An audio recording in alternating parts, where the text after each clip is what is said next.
विजापूर रोडवरील गणेश नाईक विद्या मंदिर व मातोश्री मलकव्वा हणमंतप्पा बिराजदार पाटील प्रशालेत नवनिर्वाचित महापौर विनायक कोंडाल यांचा उत्साहात सत्कार करण्यात आला।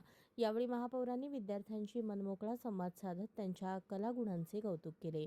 विद्यार्थ्यांनी सादर केलेल्या कृतीशील 19 खडी उपक्रमात छत्रपती शिवाजी महाराजांच्या राजमुद्रेचे सादरीकरण आणि कवी कलश यांचा छंद यामुळे कार्यक्रमाला विशेष रंगत आली।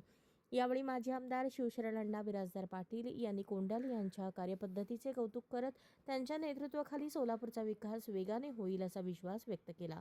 कष्टकरी कुटुंबातील मुलांना घडवण्यासाठी सुरू असलेले शैक्षणिक कार्य प्रेरणादायी असल्याचे मत महापौरांनी व्यक्त केले।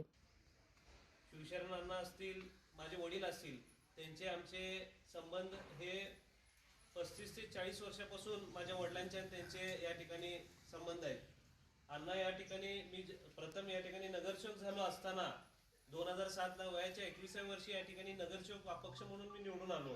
तर अण्णांना माहिती असेल का माहिती नाही, सर्वात पहिल्यांदा आशीर्वाद म्हणलं तर मी अण्णांचा या ठिकाणी घेतलेला होता। अण्णांच्या बाबतीत कायम या ठिकाणी एक आदरयुक्त असा आमच्या घरामध्ये असेल, कोटे फॅमिलीमध्ये असेल, कोंडेल फॅमिलीमध्ये असेल, अण्णांच्या बाबतीत कायम एक आदरयुक्तचं स्थान या ठिकाणी राहिलेलं आहे। अण्णांचं आपल्याला माहिती आहे हे जीवन हे पूर्ण संघर्षमय या ठिकाणी झालेलं आहे। कार्यक्रमाला विविध मान्यवरांची उपस्थिती लाभली असून संपूर्ण वातावरण उत्साहपूर्ण झाले होते।